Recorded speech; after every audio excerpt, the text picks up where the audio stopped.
You know, when I was a young man in high school, believe it or not, I wanted to play football for the coach. And all those older guys, they said he was mean and cruel. But I just wanted to play football.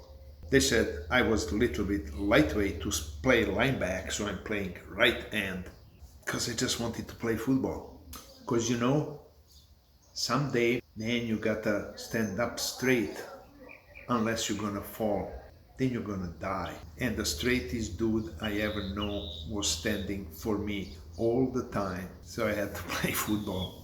When you're alone and lonely in your midnight hour and you find that your soul has been up for sale and you're getting to think about all the things you've done and you're getting to hate just about everything. But remember the princess who lived on the hill, who loved you even she knew you was wrong. And right now she must just come shining through.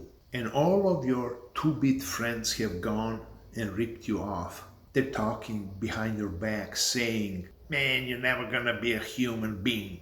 And you start thinking again about all the things you've done and who it was and what it was and all the different things that made every different scene. But remember, the city is funny place, something like circus or a sewer. And just remember the different people have particular tastes. Glory of love might see you through.